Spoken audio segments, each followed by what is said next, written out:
go to the backyard. One of the weirdest legal myths is that you can't bury a loved one in your own backyard. But in some states, it's allowed, as long as you follow zoning laws, file the right paperwork, and meet local health codes. What's good, y'all? Today we're gonna be busting 50 laws that's actually not real no more. Let's go and get straight into it, right? Today I'm busting the craziest legal myths, like smashing a car window to save a dog, escaping prison and not being charged for it, and legally burying someone in your own backyard. But before we get to the weirdest laws of all, we're starting with the most common myths, right here at the police station. Just tell us it was you. We found your fingerprints at the scene. One of the most common legal myths people believe is that police can't lie, but they can, and they do. Your buddy in the other room already talked. Police are trained to lie during interrogations to get you talking. They'll say your friend confessed, they have your fingerprints, or things will go easier if you just talk. Myth number 2, asking for a lawyer makes you look guilty. It doesn't. Talking without one, that's what actually gets people in trouble. Unless I'm under arrest, I'd like to leave, or I want a lawyer. All right. Say what you want. Nobody in the room. Even if the police leave the room, always remember, the recording never stops. They're also not required to tell you you're being recorded. That's crazy how the police can get away with that, lying, recording you without your permission. It don't really matter because they authority. That's what they say, right? Myth 6, if you're in an interrogation room, you have to stay. Unless you're arrested or detained, you're free to leave. Just ask, am I free to go? If they say yes, get up and walk out. But there are way more legal myths I have to show you, like whether you can legally turn around at a DUI checkpoint, if you're allowed to smash a car window to save a dog, and whether flipping off a cop can get you arrested.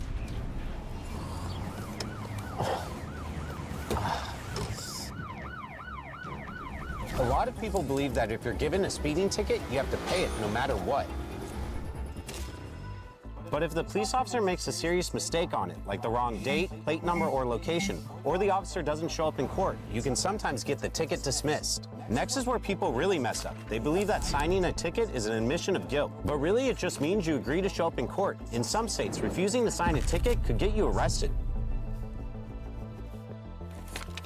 Can I see your license and registration? This is another big myth. A lot of people believe that when a police officer asks for your ID, you don't have to show it. But that's only true in certain situations. Give me your ID. Come on. If you're walking and the officer doesn't have reasonable suspicion you've committed a crime, then you usually do not have to show ID. But if you're driving your car and get pulled over, every state requires you to show your license. What's in the trunk? Can I search your car? Police generally can't search your car without your permission, a warrant, or probable cause, like smelling alcohol. I don't consent to a search of my car. All right, he got me. Here you go. Have a nice day. Oh, there's a DUI checkpoint up ahead. It's a place where police officers check to see if drivers are under the influence. I've seen people argue that police have to post the exact location of DUI checkpoints online. That's not always true. In states like California, they're supposed to give advance notice about checkpoints, but it's not required. And in states like Iowa, DUI checkpoints are banned entirely. What most people don't realize, you can legally turn around before a checkpoint, as long as you follow traffic laws. One of the most common myths that I see online is that it's illegal to flash your headlights to warn other drivers about the police. But it's often legal. Courts treat it as protected speech under the First Amendment. But certain states have restrictions on when and how you can flash your headlights, so check your local laws. But one of the wildest things people don't realize is that in a real emergency, a police officer can legally take your car. Okay. I didn't It's know rare, that. but if they're chasing a possible suspect or in an emergency, there's no law stopping them. Next, most people know you legally have to stop at a stop sign. But what about if the stop sign is on private property? Well, unlike public stop signs, there usually isn't a law that forces you to stop. Though not stopping could lead to a crash, which means you could be sued. Another myth, that flipping off a cop will get you arrested. It's actually protected under the First Amendment. But just because it's legal doesn't mean it's a good idea, and it can lead to a lot more trouble. If you're rescuing a dog trapped in a hot car, in some states you can break the window.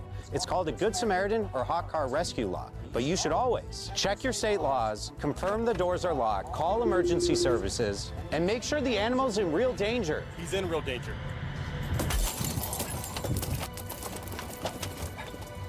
We saved him. Nice job. But now I'm going to show you what your school can and can't legally do. Hey, you! Right now, give me that bag. Wait, no, don't you need a warrant for that? Hold on! That boy Most bust teachers him. think they can just search your bag, but the truth is they can't. Teachers need reasonable suspicion you're breaking a law or school rule. I'm going through your bag. No, no. They can't just demand to look through your stuff. Well, Fine, but you're staying after class. Mike, is that even legal? Teachers can't physically block students from leaving except in rare emergency situations. That could be false imprisonment. Fine. But you should know if you do leave, you could get worse punishments, like suspension. All right, thanks, Mike. I tried. A lot of people don't Yeah, I realize tried. that schools can punish you for stuff you post online, even if it's posted outside of school. But only if it causes a big disruption at school or targets a student or teacher. That's why you should always think twice before posting online. Oh, and while schools can't randomly drug test the entire student body, they can randomly drug test you if you participate in school-sponsored extracurricular activities, like chess club, debate, or sports. And while we're on the topic of schools, most people assume spanking is outlawed, but some states still allow it. I know it's weird. This next set of laws, they control what you can do in and around your own home. Okay, Whoa, okay. This house has booby traps. Building traps that could hurt someone is illegal, even if the intention is to prevent break-ins. The law doesn't allow traps that could hurt someone, just to defend property. What's even crazier is that if someone trespasses on private property and gets injured, like falling into an uncovered hole that the owner knew about, the trespasser can sue the owner. Most people think they're informed, but what they're really seeing is outrage, fear, and whatever gets clicks. That's why I partnered with Ground News. It's a website and app built by a former NASA engineer that pulls every angle, left, right, center. You see clear charts showing bias, outlet ownership, and credibility, so you can see how the narrative shifts before forming an opinion. For example, check out this story on the CBO saying Trump's tax bill will add $2.4 trillion to deficit and leave 11 million uninsured over a decade. 61 sources covered it, 35% left-leaning, 42% center, and 23% right. That's fairly balanced, but I bet the headlines spin it in different ways, and that framing can change your takeaway. With Ground News headline analysis, you see the differences in real time. Watch this. One left-leaning outlet says billionaire tax cuts and nearly 11 million Americans will lose health care, while a right-leaning outlet gives you a trillion reasons to ignore those CBO projections. Same story, different spin. Which brings me here to the sidewalk. Most people assume the sidewalk in front of their house belongs to them, but in most places, it's actually public property and owned by the city. However, even though you don't own the sidewalk, local laws may still make you responsible for keeping it safe, like shoveling snow and clearing ice. I also love their blind spot feed. It shows stories one side barely covers. Like this article on Harvard suing over frozen research grants. Right-leaning outlets ran it, left-leaning barely mentioned it. That gap matters if you want the full picture. Next, some areas require a permit for garage sales because doing too many can make it look like you're running an unlicensed business. Right now, you can get unlimited access to global news coverage with the Ground News Vantage plan. I'm giving you 40% off, so $5 a month, but only through my link. Go to my link, Ground. Some cities have become more relaxed about this, but in others, those Bro stands gotta can get his still get cheese. shut down. Oh man. But don't worry, I already got you a permit. Yay! Now let's go inside. A lot of people think their landlords always need permission to enter their home. But in an emergency like a fire or flood, the landlord can legally come in, even without asking. Next is one of my favorites. Police can legally enter your home without a warrant if they're chasing a suspect. It's called hot pursuit. And if they see anything illegal while they're inside, they can arrest you for it, even though you had nothing to do with the chase. I've been seeing a lot of YouTubers building secret gaming rooms or hideouts in their homes. And underneath those videos, there are always comments saying it's illegal or you need a permit. But in most states, there's no law against making a secret room. As long as you're not making big structural changes, if you're just turning an existing space into a hidden room and putting a bookshelf over the door, that's usually legal. Now let's go to the backyard. One of the weirdest legal myths is that you can't bury a loved one in your own backyard. But in some states, it's allowed, as long as you follow zoning laws, file the right paperwork, and meet local health codes. Whew, this is hard work. Just don't do it without telling your neighbors, unless you want rumors started. And while we're in the backyard, another legal myth that you can go to the backyard. One of the weirdest legal myths is that you can't bury a loved one in your own backyard. But in some states, it's allowed, as long as you follow zoning laws, file the right paperwork, and meet local health codes. Whew, this is hard work. Just don't do it without telling your neighbors, unless you want rumors starting. And while we're in the backyard, another legal myth that you can burn your trash whenever you want. Not true. Most cities ban open burning unless you have a permit. But there's one more housing law I have to talk about, and it's one of the most viral myths out there. It's called squatting. It's when someone enters and stays in a home without permission. A lot of people think the law protects squatters immediately, but it doesn't. To actually take over a property, squatters need to qualify under something called adverse possession. Can you keep it down? And to do that, they usually have to meet a strict list of legal requirements. Now I'm going to show you the 14 weirdest legal myths of all.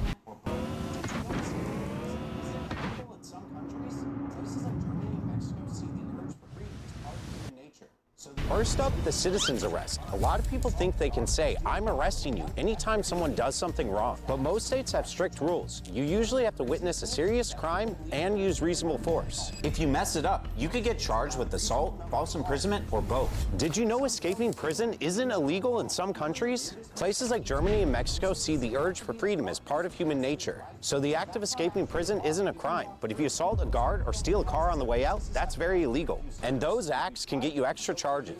One of the craziest myths is that people believe you only get one phone call when you get arrested. Most states allow a reasonable number of calls, which means multiple. Some jails will even let you use your own phone. One of the weirdest myths that keeps getting reposted is that you have to be in a car to use a fast food drive-thru. But that's not actually a law. You can walk through. What most people don't realize is that businesses have the right to refuse service. So if you try, they can still turn you away. What's even weirder is that in over 20 US states, you can legally take home and eat roadkill. Some even let you claim it through an app. Montana, Alaska, and West Virginia are especially chill about it, as long as you don't cause the accident yourself. Myth 42, you can't legally own a tank. Well, if it's demilitarized, it's legal. If the cannon works, you need to get an ATF permit. Owning a tank is expensive, but not illegal. Oh, and you don't legally have to report a crime just because you saw it. There's no general legal duty to call the police just because you witnessed a crime. A few states require it, but only for serious felonies, and even then, it's rarely enforced. But if you hide a suspect, destroy evidence, or help someone escape, that's accessory after the fact, which is a crime. Many think surgeons must sleep a certain amount of hours before they operate. Surprisingly, this is false. There's actually no law that forces them to rest. Hospitals might have rules or shift limits, but legally, a surgeon can operate with zero sleep.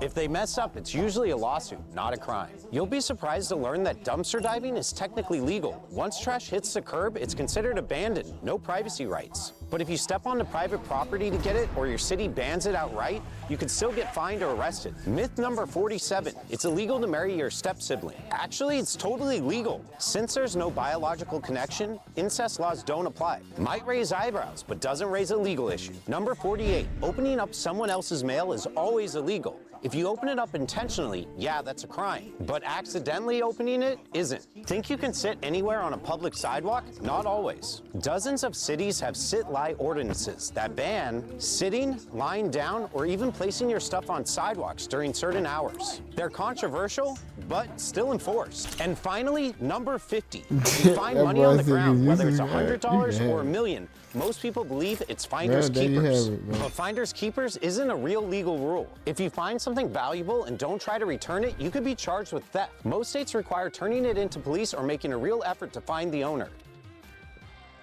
Hey Mike, I think you dropped this. Because you subscribe, you can have it.